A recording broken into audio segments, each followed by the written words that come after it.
Namo Buddhaya. Humbly, I offer my respect to most venerable bhikkhus and bhikkhunis. My dear Dhamma sisters and Dhamma brothers, ladies and gentlemen, today we are in the month of Magha, a wonderful occasion to commemorate the Parinibbāna of Mahāpajāpatī Gotamī Theri. We can use this occasion to recall her life as a Bhikkhuni, something which is very meaningful to us, because some of us have also chosen to live a life as Bhikkhunis. Following her spiritual path, we can learn from her experiences, from her way of thinking and her way of life, so that we can inspire ourselves and thus urge ourselves to be better Bhikkhunis. So much we can and must improve. It is interesting to see that Mahāpajāpatī Gotamī decided to live a life as a Bhikkhuni after King Suddhodana passed away, meaning she was no longer young when she made that brave decision. If we see around us now, there are many Buddhist women who are still young, still beautiful, still strong, still healthy, and in these conditions, of course, they can do so many things, but how many of them are willing to leave their pleasant conditions and situations, their worldly luxury, in order to pursue a noble goal, Nibbana? Not even 0.0 something percent. But look at Mahāpajāpatī Gotamī. I am so amazed by this extraordinary woman. She had passed her physical strength. She had lost her physical beauty. She was young no more. She was befriended with aging, maybe with many rishis. In general, women like her would have lost their energy, lost their struggles, lost their hopes. Not Mahāpajāpatī Gotamī. She chose to use the rest of the time she still had and run as fast as possible, the best way possible, to the final goal, Nibbana. Old age did not prevent her from going to the cessation of suffering. We see that her painful struggle gave a wonderful fruit. She attained arahantship. Despite her weak physical conditions, she generated wisdom, enlightenment, and purity. Indeed, the mental quality took charge in winning the victory, a goal attainable by exerting the human strength, human energy, human endeavor, just like what our great teacher, the Buddha, showed himself. Thanks to Mahāpajāpatī Gotamī, 500 Sakya women also took the same path, following her example, becoming Bhikkhunis. Thus, at her era, for the first time, Bhikkhuni Sangha came into being, with the 500 Bhikkhunis ordained. 4 pillars were completed, ready to contribute to Buddhism, to society, and the world, and to women.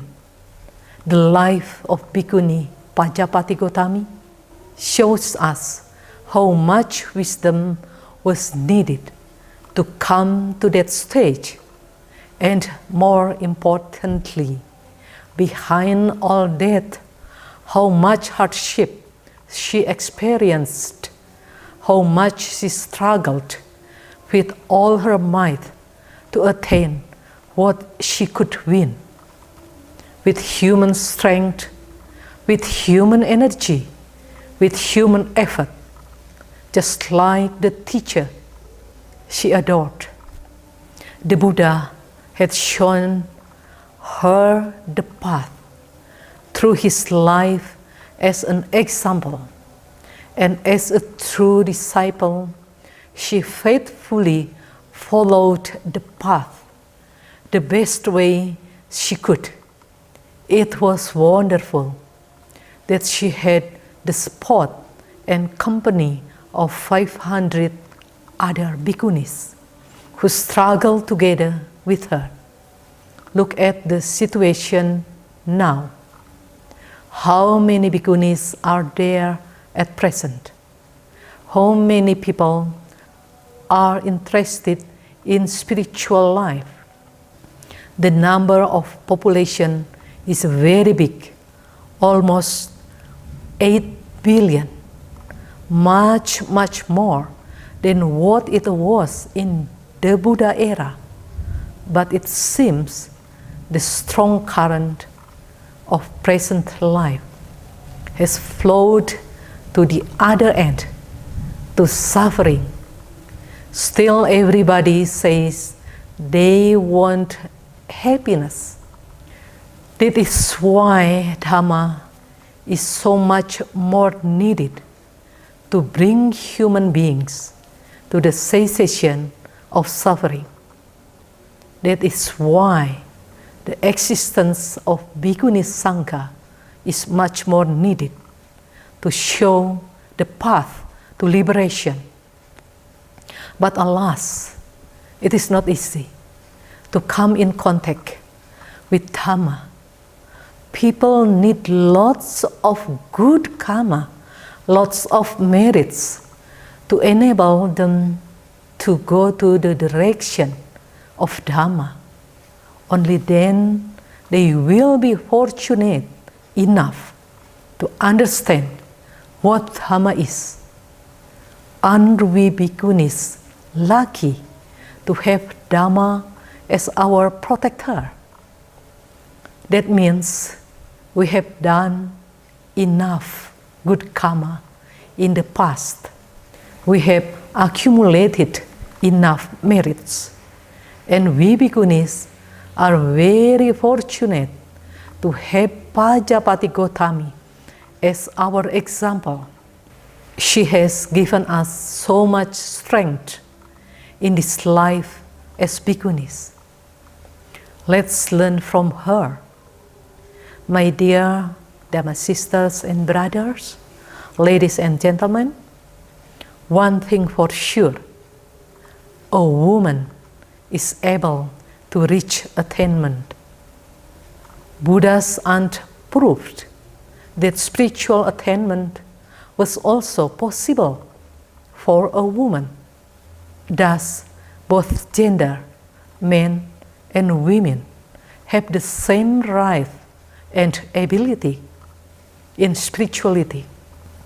One thing for sure, a lot of women, not only one, have reached the attainment. In Mahāpajāpatī Gotamī Theri Apadana, we learned that Mahāpajāpatī Gotamī Theri attained Parinibbāna with 500 other Bhikkhunis. 500, mind you, not 5, not 50. And that happened when the Buddha was still alive. One thing for sure, the fourth pillar of Buddha Sasana was there when the Buddha was still alive. Our teacher recognized that.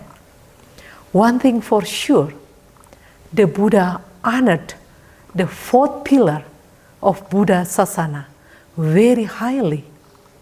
Well, we can say, yes, But that was so long ago. Now the situation is different. After Buddha's passing, it is difficult to reach any spiritual attainment. Society is not the same. Right. Centuries ago, at the time of the Buddha, so many people were interested to live the spiritual life. They seriously wanted to find ways to come to the cessation of suffering with the wonderful teaching of the Buddha. A path had been built to go to the end of dukkha under the Buddha's guidance, which is so beautiful at the beginning, beautiful in the middle, beautiful at the end.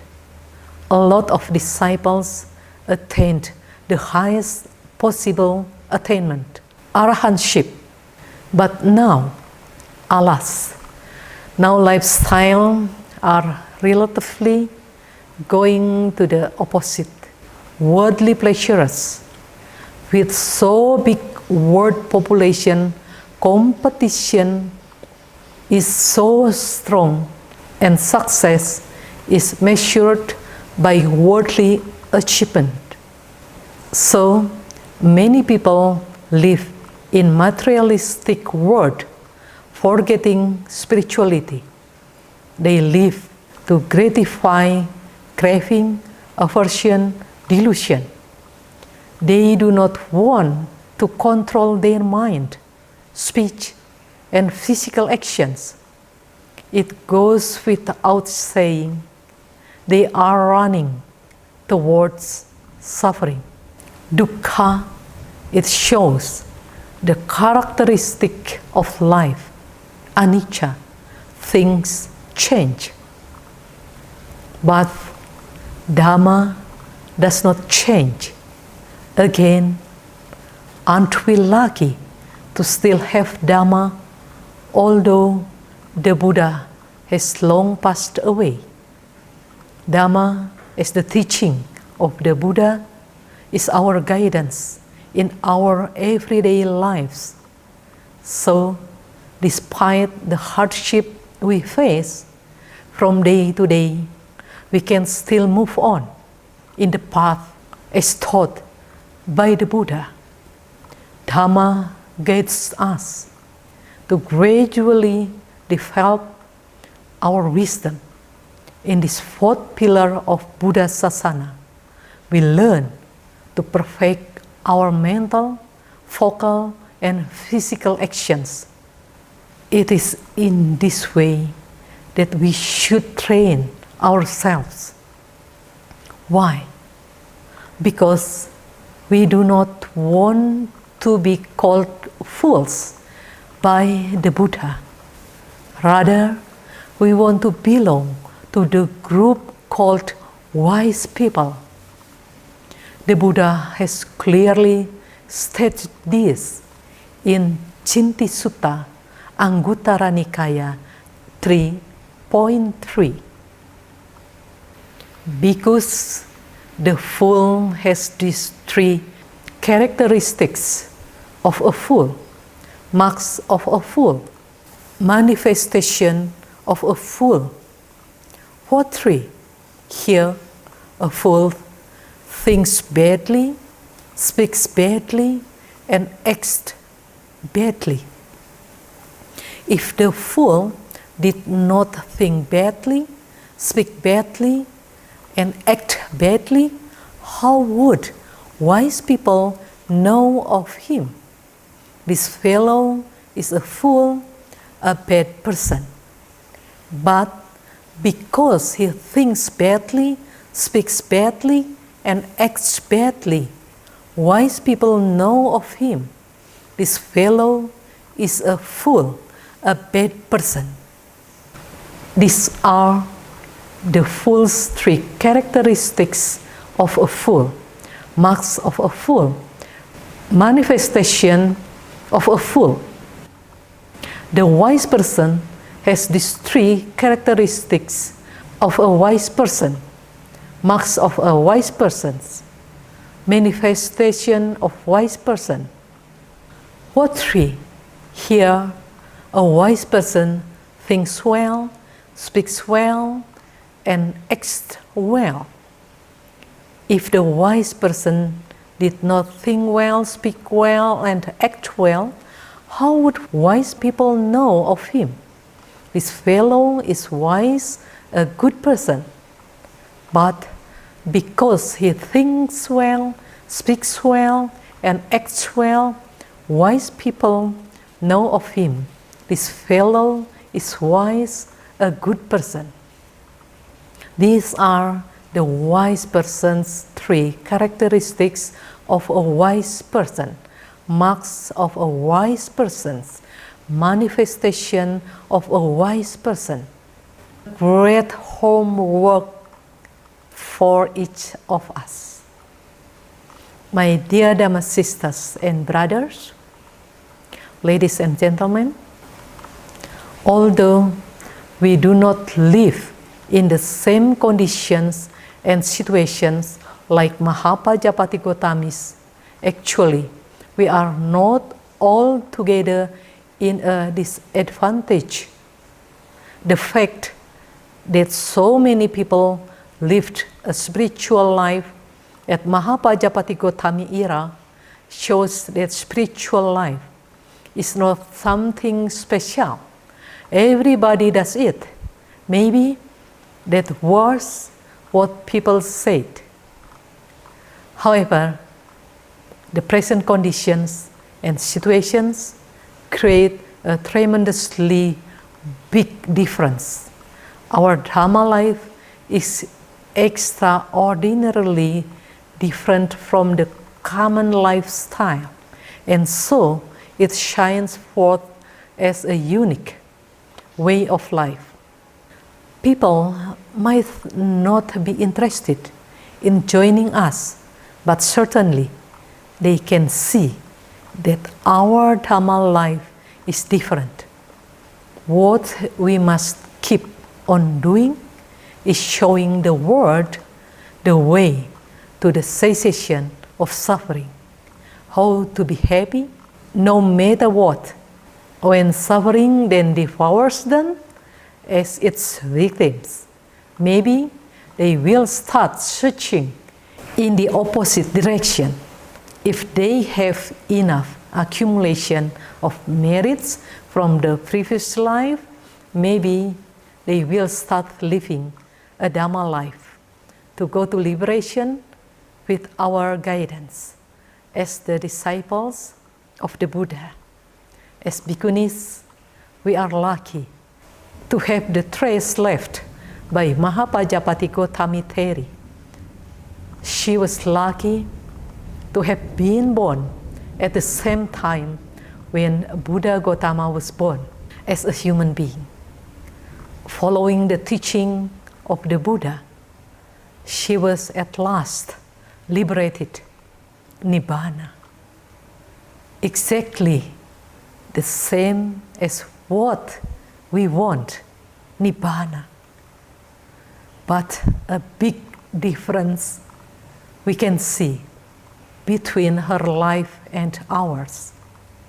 In Mahāpajāpatī Gotamī Theri Apadana, we learn that she was also very lucky to have been born at the same time when Buddha Padumuttara was born as a human being. It is interesting to see that if Mahāpajāpatī Gotamī became the wife of King Suddhodana at the time of Buddha Gotama, she was born into a very wealthy family who were also the disciples of Buddha Padumuttara. Thus, in both births, she was lucky to not live in poverty, a good foundation for the opportunity to learn Dhamma, as she did not have to work for a living.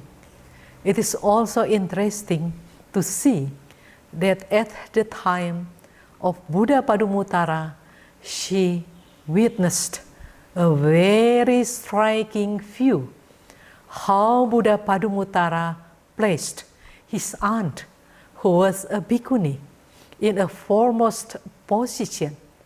She was at awe to see how Buddha Padumuttara honored his aunt.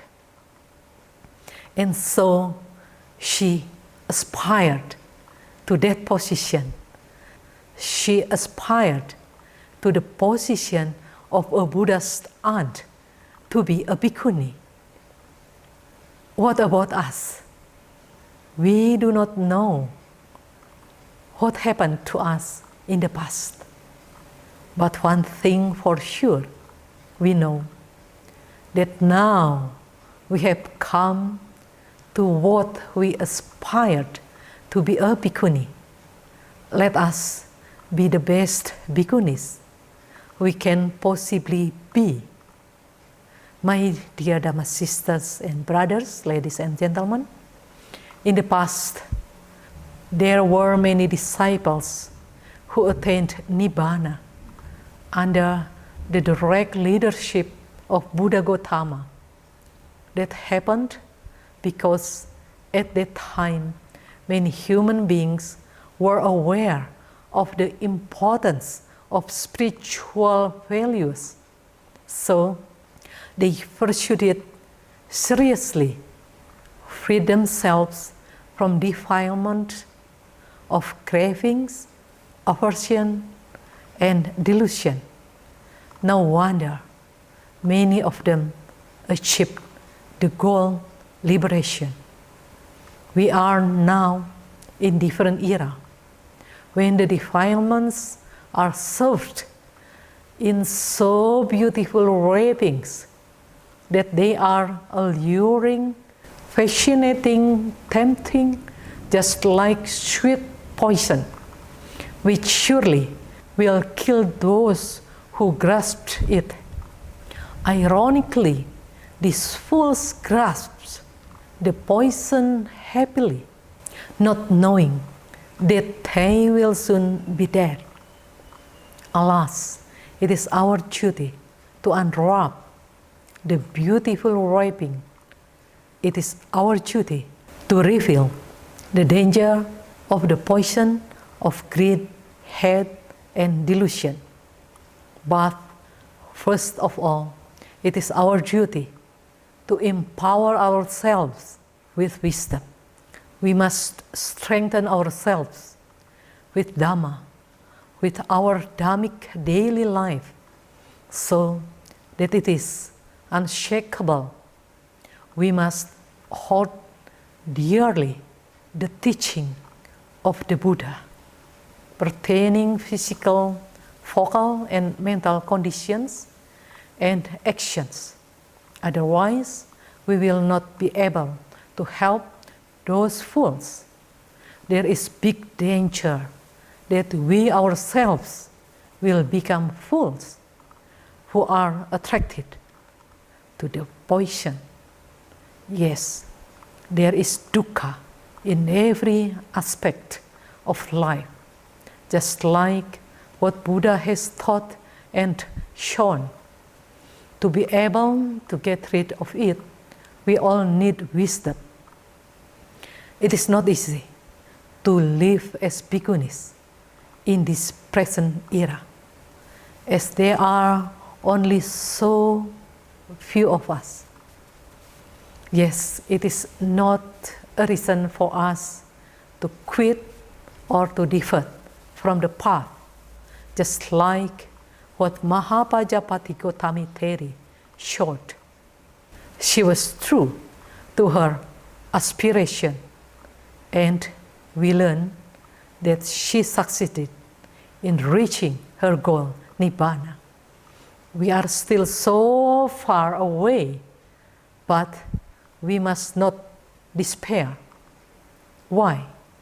If we continue walking along the Dhamma path, one day we will come to our destination. How? Again, we are fortunate to have got Dhamma, the guidance from our great teacher, it is clear that we must use our wisdom in every step we take. We must keep on without fail, increasing, maturing, and perfecting our wisdom, so that we can train ourselves in the Noble Eightfold Path. 1. Right view. 2. Right intention. 3. Right speech. 4. Right actions. 5. Right livelihood. 6. Right effort. 7. Right mindfulness. And 8. Right concentration. Well, we know all the theory, I suppose. So now what we must do is only to put it into practice.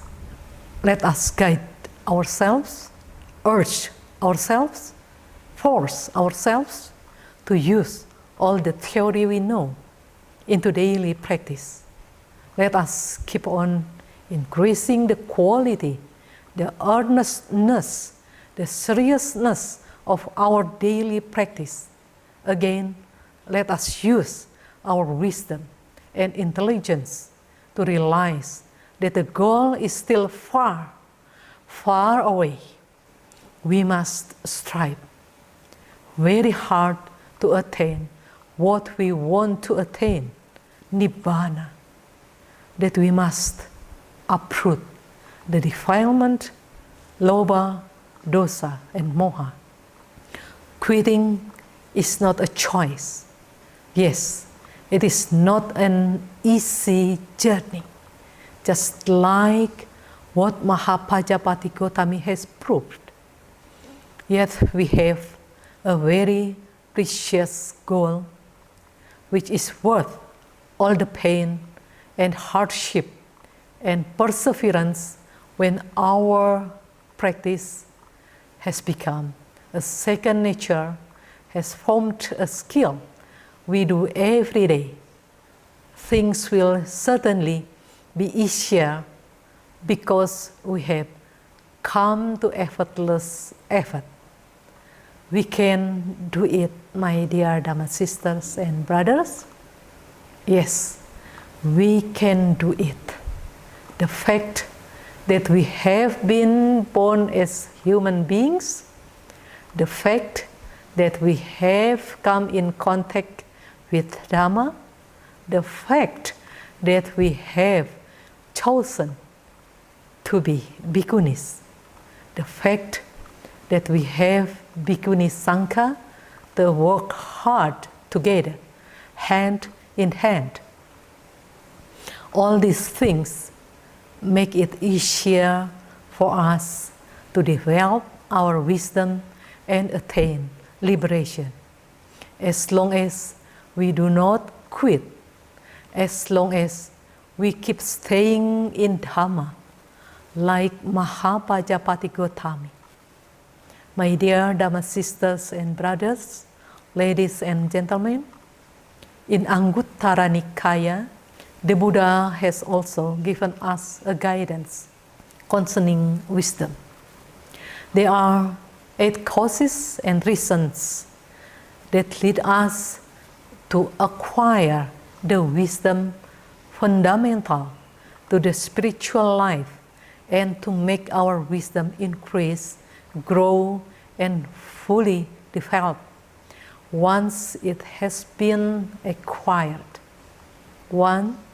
Living, relying on a spiritual teacher and setting up a keen sense of conscience and prudence for others with warmth and respect. 2. From time to time, asking questions to clarify what is unclear and obscure, to dispel doubt regarding the many doubtful matters. 3. Perfecting with withdrawal of both body and mind after hearing the teaching. 4. Being ethical restraint in the monastic code, seeing danger in the slightest fault. 5. Being learned, remembering and keeping what we have learned. 6. Living with energy roused up for giving up unskillful qualities and embracing skillful qualities. Being strong, staunchly vigorous, not slacking off when it comes to developing skillful qualities. 7. Not engaging in unworthy talk. We should either talk on Dhamma or invite someone else to talk on Dhamma. Otherwise, we respect noble silence. 8. Meditating, observing rise and fall in the 5 grasping aggregates: form, feelings, perceptions, mental activity or formations, and consciousness. That is our inner struggle. So much to do, so little time. Samvega. Meanwhile, as we are a part of society, there are other things we can do as a community. We have done a lot of good karma as the 4th pillar of Buddhism. Although we are still young as a Sangha, let us keep in mind what we have done, are doing, and will do in the future. Contribution to Buddhism. 1. With the completion of 4 Buddhist pillars, Buddha Sasana is stronger.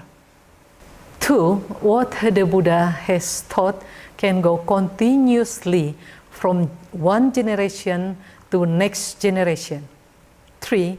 As a pillar in Buddhism, Bhikkhuni Sangha can take action to explain to the world what is Dhamma and what is a-Dhamma. Contribution to society. 1. Bhikkhuni Sangha functions as a home for women who want to live spiritual lives as bhikkhunis, who want to struggle to attain liberation. After all, many women have attained Nibbāna. 2. Bhikkhuni Sangha functions as a community for bhikkhunis to get encouragement in learning, practicing, and struggling to eradicate suffering. 3. Bhikkhuni Sangha brings positive changes to society by propagating Dhamma. Contribution to the world. 1. Bhikkhuni Sangha is a mind opener, showing that gender is not a decisive factor for an individual to reach perfection in spiritual attainment. 2. Bhikkhuni Sangha gives well-being, benefits, safety, peace, and happiness to human beings. Ladies and gentlemen, let us use this commemoration of the Parinibbāna of Mahāpajāpatī Gotamī to strengthen our aspiration. We, like Mahāpajāpatī Gotamī, aspire to attain Nibbāna. May we be protected by the Triple Gems. May the best come to us all. Thank you. Namo Buddhaya.